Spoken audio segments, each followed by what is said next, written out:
안녕하십니까. 저희가 이번에 준비한 내용은 사실 기존의 내용의 번외편이라고 봐주시면 되겠습니다. 왜냐하면 지금 한 26년 전에, 그러니까 닷컴 버블이 있었고요. 그리고 그 이후에 또 한 13년 전에 리만 이제 터졌습니다. 이때 보게 되면 닷컴 버블은 이제 기술주였고요. 이 13년 전에는 이제 리만 때는 이제 산업 관련 이제 주식이었습니다. 일종의 이제 주도주라고 볼 수 있는 부분이죠. 지금은 다시 이제 이걸 돌아서 다시 이제 기술로 온 상태인 것 같고요. 기술이 오다 보니까 최근에 이제 그 주도주라는 것들이 아시는 것처럼 AI, 그리고 로봇, 그리고 배터리, 이런 류의 이제 전기차와 이제 관련된 이런 이제 다양한 이제 테마들이 지금 이런 기술주 테마를 점령하고 있습니다. 그러다 보니까 최근에 이제 이런 부분들이 너무 이제 좋아 보이니까, 혹은 이제 시장에서 오히려 이제 이것들을 포모 형태로 해석을 해서, 이게 돈이 왕창 몰리게 되는데요. 보시는 것처럼 이게 돈이 왕창 몰리게 됩니다. 보시는 것처럼.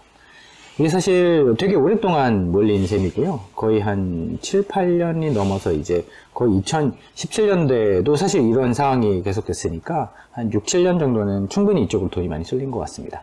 그러니까 이런 이제 주도주의 역할이라는 것이 말씀드렸던 것처럼 이렇게 바뀌게 되는데, 이런 부분은 아시는 것처럼 시장이 항상 밸런스, 즉 균형을 유지하려고 합니다. 그러니까 한쪽에 어떤 사람들이 그 산업의 경제 성장을 이루는 데 있어서 그 새로운 기술, 그리고 그 기술이 만들어지고 나서 그걸 안착시키는 이제 산업, 이런 식으로 이제 돈이 이제 움직이면서 주도주를 만들어내는데, 이번 주도주는 확실히 테크인 것 같습니다.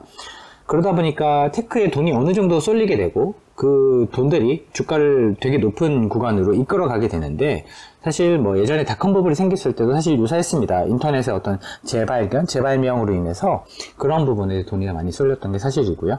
그러다 보니까 이 주도주가 언제까지 갈 것이냐라는 문제가 있지만, 문제는 이제 이 주도주가 결국은 한 번씩 이제 로테이션 되면서 바뀐다는 부분입니다. 왜냐하면 기술이 개발되는 것도 좋지만, 그 실질적으로 산업에 적용되거나 사람들이 그걸 쓰는데 필요한 인프라를 깔 필요가 있는데요. 그게 이제 하는 일들이 이제 산업, 그러니까 사실 조금 올드하다고 표현될 수도 있는데 실제로 그렇지는 않고요. 옛날의 기술과 지금 현재의 어떤 산업 기술은 전혀 다르기 때문에 그런 부분인 것 같은데, 지금 보시게 된다고 한다면 이렇게 돈이 많이 들어왔으니까 결국은 균형을 찾아서 간다고 한다고 되면 돈이 이제 이렇게 빠지게 되겠죠. 이게 일종의 차익 실현에 해당되는 것들인데, 최근 보게 되면 이런 차익 실현으로 인해서 포모로 이제 이런 투자를 하신 분들이 작게는 5%, 많게는 한 10% 가까운 손실을 대부분 기록하고 있게 됩니다. 최근 한 1, 2개월 사이에 투자를 했다가.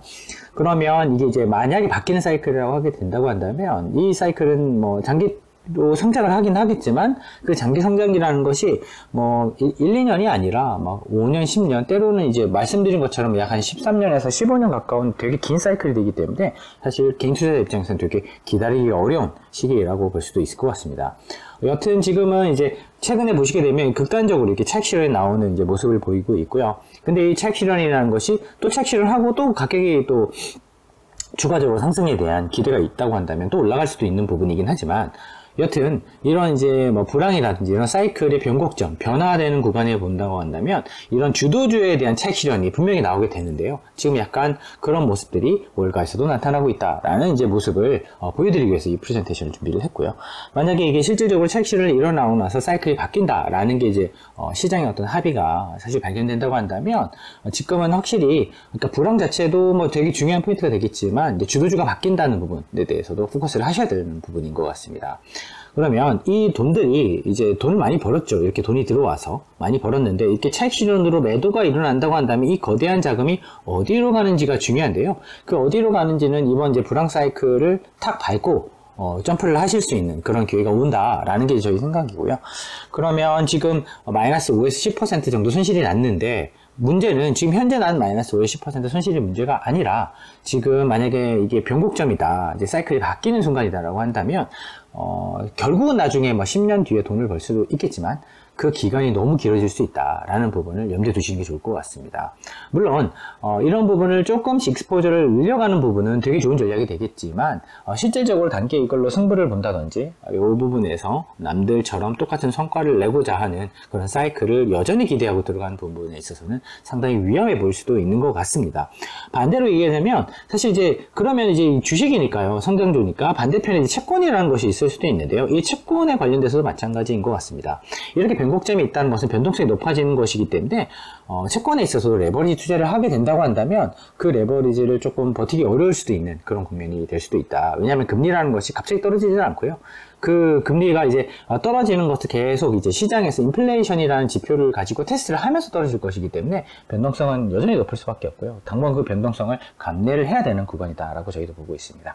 결론적으로 말씀드린다고 한다면 이런 이제 주도주에 대해서는 항상 차익 실현이 나온다. 그러면서 이제 시장이 바뀌게 되고 변곡점을 형성하게 되는데 최근에 이런 부분에 대한 차익 실현이 지금 자주 일어나고 있다라는 부분을 염두에 두셔야 되고 그리고 돈이 이미 여기에 엄청나게 많이 들어와 있다라는 부분을 감안을 하셔야 될 것 같습니다. 저희는 이 사이클에 수급의 사이클이 좀 바뀌는 대로 또 그 부분 역시도 이런 전체 불황을 투자의 기회로 삼는 부분에 있어서 중요한 포인트로 또 업데이트해서 공유 드리도록 하겠습니다. 감사합니다.